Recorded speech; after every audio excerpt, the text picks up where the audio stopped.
Olá, tudo bem? Então, todo mundo acha que tem o controle da própria vida. E todos nós achamos erroneamente que somos racionais, achamos que pensamos e agimos pelo olhar da razão e que temos tudo sob controle, o que está muito errado. E o pior, somos cegos a vários padrões destrutivos em torno da nossa vida. Padrões esses que fazem a gente tomar decisões erradas. Como, por exemplo, às vezes na vida afetiva, quando a vida afetiva vai mal, nós estamos com problemas, às vezes, por exemplo, na vida profissional, as novas amizades que nunca passam de determinado ponto e que ficamos com a sensação de que o motivo é puramente questão de azar, ou alguns botam até a culpa na sociedade se achando uma pobre vítima do mundo. Mas ao mesmo tempo você não enxerga que muito que acontece com você são padrões que sempre se repetem nas mesmas situações, revivendo tudo novamente. Mas o engraçado disso é que nós não notamos isso na gente, mas notamos isso no outro. Como, por exemplo, a gente comenta, olha o fulano, ele não para em nenhum emprego por causa disso. Caramba, mas é a cicrana, tem dedo podre para relacionamento que só se apaixona por cafajeste.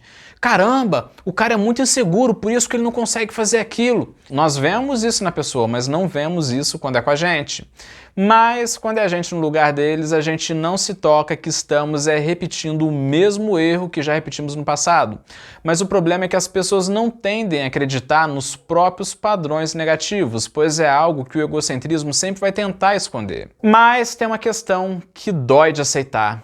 Existe sim o destino. Estamos sim destinados a algo, mas claro que eu não estou falando de destino do ponto de vista espiritual, do ponto de vista místico, dos deuses, dos espíritos, dos astros e por aí vai, nada disso. Mas sim do destino sob a ótica dos padrões comportamentais que estamos sempre repetindo, e é sobre isso que vamos conversar hoje, para que você possa iniciar já a mudança em alguns padrões, padrões esses que são fontes de erros e falhas frequentes. E são padrões que estão em um nível muito profundo dentro da gente, atuando como uma engrenagem oculta. Vamos dissecar aqui então cada um dos componentes que faz parte desse padrão, cada uma dessas engrenagens. Beleza? Então, primeiramente, vamos levar uma coisa em consideração, que nós somos seres biopsicossociais. O que é um ser biopsicossocial? Um ser biopsicossocial é um ser que é formado por três fatores: biologia, psicologia e o meio em que a pessoa está inserido. Biologia se trata da genética, dos instintos, dos processos bioquímicos, biológicos. A psicologia se trata das questões comportamentais, de personalidade, humor e outras coisas. Já agora a questão social se trata da cultura, da família, da sociedade, tribo e por aí vai, você entendeu. Não tem como a gente definir até em que ponto o ser humano é um é outro, mas que é a junção desses fatores é de se concordar. Mas a questão é que o ser humano ele tem sim uma pegada biológica, isso daí gera muita briga, principalmente com as pessoas mais ideológicas, que acham que tudo é só construção social, o que é algo muito equivocado da parte deles. Inclusive, grande parte dessas pessoas elas até reconhecem a evolução de Charles Darwin, sabe que existe e concorda com ela, sabem que molda o comportamento de todos os animais, mas quando chega no ser humano é diferente. Aí é tudo uma construção social. O homem nasce bom, mas a sociedade o corrompe. Ah, pelo amor de Deus, gente. Eu discordo completamente disso, pois deu uma ideia muito errada. Mas, em se falando da parte biológica, é a nossa parte mais antiga e ela é muito forte. Não é por acaso que algumas pessoas têm até tendência maior à depressão, à psicopatia, à introversão e extroversão e também a qualidades, como ser mais sociável. Mas, de antemão, eu já te aviso que a genética você só consegue mudar até certo ponto. Segundo o geneticista Mike Bertels, que é um grande expert no assunto, em entrevista ao Psychology Today, segundo ele, se uma pessoa classifica sua vida ou algum aspecto seu em uma escala de 0 a 10 e com base no seu histórico familiar e genético ele se dá nota 4, provavelmente essa pessoa pode conseguir chegar a um nível 5 ou 6 através do esforço, e se conseguir encontrar uma intervenção certa para a situação dela. Mas a pontuação provavelmente nunca vai chegar a um 8, pois não é fácil subir radicalmente na balança. Como por exemplo, eu posso malhar? Sim, claro que eu posso malhar. Claro que eu posso frequentar a academia. Eu posso ficar musculoso? Sim, claro que eu posso, desde que eu malhe direitinho, tenha uma alimentação boa. Eu posso sim ficar com barriga de tanquinho. Agora, eu posso ser campeão nacional de fisiculturismo? Não. Por isso que eu acho até mesmo um absurdo terrível a autoajuda vender a ideia de que você pode ser o que você quiser. Não, gente, nada disso, daí não existe.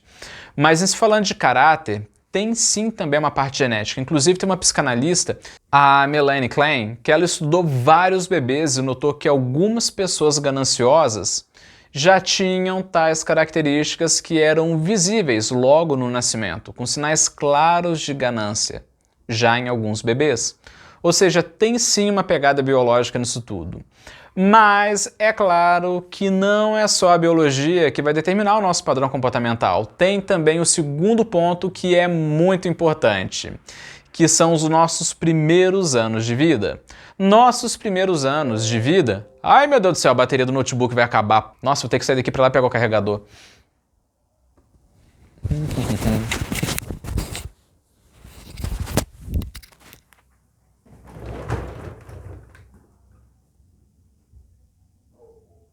Uma hora depois... 2 horas depois...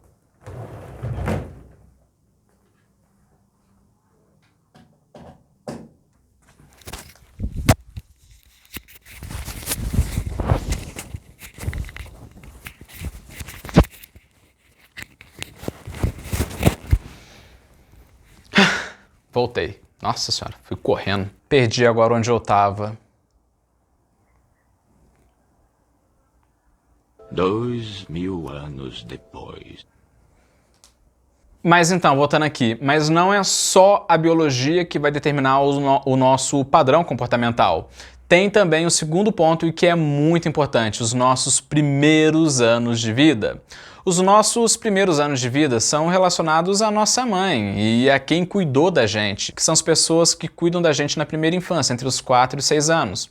Pois essa é a fase em que o cérebro da criança está se desenvolvendo muito e está muito maleável. É como se fosse um cimento, que é maleável, mas que vai dar forma que a gente der a ele e que depois esse cimento seca e você não consegue mais ter tanta facilidade para moldar ele como você tinha antes. Por isso que sempre eu digo que a criança vê o mundo pelos olhos da mãe. E os antigos falavam que a mão que balança o berço é a mão que controla o mundo. E é por isso que nada mais me irrita do que ver pais desequilibrados, pois essa fase da primeira infância é uma fase de formação profunda de padrões que vão ficar para sempre. Seria a mesma coisa que pegar e tacar cocô no cimento enquanto ele está secando, no cimento maleável. Ou seja, pais desequilibrados mandam um caos interno deles para o filho nesses primeiros anos, caos esse que vai infernizar o filho para o resto da vida. Por isso que esses primeiros anos de vida pode tanto ajudar a determinar a vida de um adulto, tanto fazendo dele uma pessoa que colabora, uma pessoa gentil, amorosa e honesta, como também fazer um adulto desequilibrado, raivoso, conflituoso, ou até mesmo vítima frequente de abusos. Para você ver a importância da primeira infância no padrão comportamental de todo mundo. Mas então, até aqui então, falamos do modelo biopsicossocial com foco na genética, falamos da primeira infância, mas tem um terceiro ponto e que é muito importante, os hábitos. Hábitos que cultivamos ao longo da vida. A verdade é que temos milhares e milhares de hábitos que não percebemos e o tempo todo estamos criando novos hábitos. Os hábitos nada mais são do que modelos de decisão gravados no nosso cérebro para a gente estar economizando energia. O tempo todo estamos treinando o nosso cérebro. Se, por exemplo, você começar a estudar sem interrupção, você está moldando o seu foco. Mas se você estuda o tempo todo, interrompendo seus estudos para entrar no WhatsApp, você está criando um mau hábito e, em muitos casos, até mesmo criando um vício, pois é um atalho que o seu cérebro ele vai estar repetindo em formato de padrão. E o bacana do hábito é que ele pode muito bem amenizar os gatilhos da primeira infância e da nossa genética, sendo esse um terceiro ponto que pode estar condicionando o nosso padrão comportamental, tanto para o bem quanto para o mal. E tem também um quarto ponto, que é uma certa ocultação que criamos na visualização disso tudo que falamos, que nós tentamos esconder. Para isso usamos algumas máscaras, que essas máscaras são necessárias para a gente viver em sociedade escondendo as nossas falhas. Foi uma ideia muito explorada pelo maior psiquiatra do século XX, o suíço Carl Gustav Jung, que é o pai da psicologia analítica. Sobre isso, ele falou sobre a questão da persona. Persona é uma palavra que vem do grego que significa máscara. Persona era uma máscara utilizada pelos artistas gregos no teatro. No caso do Jung, ele defende a ideia que todos nós temos várias personas, várias máscaras. E cada máscara dessa é um rosto, digamos, um rosto social para vivermos em sociedade e ao mesmo tempo esconder a nossa verdadeira essência, aparência, que muitas vezes não é aceitável, principalmente nessas falhas de caráter que todos nós temos. E as pessoas fazem isso de forma inconsciente, muitas vezes para ocultar tudo isso que falamos aqui, para ocultar o nosso lado do modelo biopsicossocial, dos problemas da primeira infância, dos hábitos e por aí vai. Por exemplo, se uma pessoa é brava e intolerante, ela vai tentar colocar uma máscara de pessoa diplomática, carismática e amorosa. Outro exemplo, se uma pessoa é insegura, ela pode tentar botar uma máscara de persona altamente determinada, querendo ser tipo um coaching e por aí vai. Tudo para esconder dela mesma e da sociedade tais características que não são socialmente aceitas. E nós não temos só uma máscara, pelo contrário, temos várias. Temos a máscara do filho ou da filha, do empregado, do amigo, do namorado ou namorada, cada máscara para uma finalidade diferente, um ambiente diferente. Sendo que o problema das máscaras é que elas tornam mais difícil ainda para a gente poder determinar o caráter, tanto nosso quanto dos outros. Mas todas essas máscaras têm rachaduras que vira e mexe os outros conseguem ver através dela. O problema é que alguns vestem tão bem essa máscara que facilmente nos engana. E essas máscaras têm uma dupla natureza. Da mesma forma que a pessoa usa ela para esconder as perfeições dela perante a sociedade, ela também usa para esconder dela mesma. Logo, a tendência é ela própria não conseguir ver ela mesma sem essa máscara. Mas então, falamos aqui então do modelo biopsicossocial, dos padrões da primeira infância, que são impressos na gente pelos pais, falamos dos hábitos e da persona, que são máscaras sociais. Mas como transcender a todas essas camadas? Essa é a questão. Primeiramente, então, surge um grande problema, é que são as partes mais fracas e impulsivas do nosso comportamento, são as que criam grande parte dos problemas que temos hoje. E elas não precisam de prática ou esforço para manter elas apenas existem em um nível profundo e inconsciente e que não enxergamos e que nem queremos enxergar. E você, sendo um grande entusiasta do autoconhecimento e dos estudos da natureza humana, que eu sei que você tem duas tarefas importantes. A primeira, e que na minha opinião é a mais importante, entender os padrões que formam o seu caráter, observando o seu passado, principalmente o seu passado negativo. De antemão, eu já te aviso que cada parte dele não dá para mudar, mas dá para você amenizar. E a outra parte pode sim, você pode estar fazendo algum trabalho para poder estar interrompendo ela. Tudo isso trazendo esses padrões à consciência, sabendo que eles existem, sabendo quando eles ocorrem, como que eles interferem na sua vida, trazendo eles de fato à consciência, aceitando eles, sendo essa a forma de enfraquecer eles. Mas é difícil e raramente alguém está disposto a isso. E começar a trabalhar novos hábitos, e eu super recomendo terapia com um profissional capacitado para isso. E em segundo lugar, você deve estar desenvolvendo a sua capacidade de enxergar indícios nas pessoas de forma consciente. Não se basear na superfície da pessoa, que é no carisma, na sedução, na inteligência, pois tudo isso, na maioria das vezes, nada mais são do que máscaras. Principalmente ao você escolher alguém para se relacionar, para fazer amizade, para fazer uma sociedade, ser o seu líder. Caso contrário, essa pessoa pode te mandar para o buraco, literalmente. Como no caso do último vídeo, em que eu contei a história de um charlatão extremamente sedutor e carismático que até enganou o governo americano 2 vezes.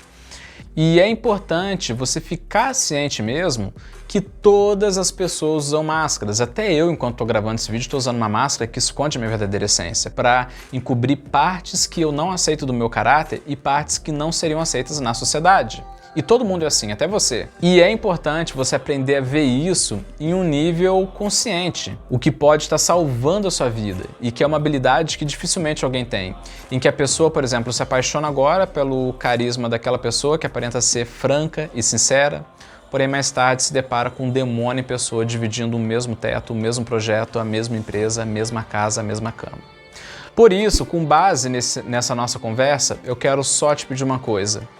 Nunca se esqueça, as pessoas são padrões repetitivos. Entenda tais padrões, tanto os seus quanto os delas, antes que seja tarde demais.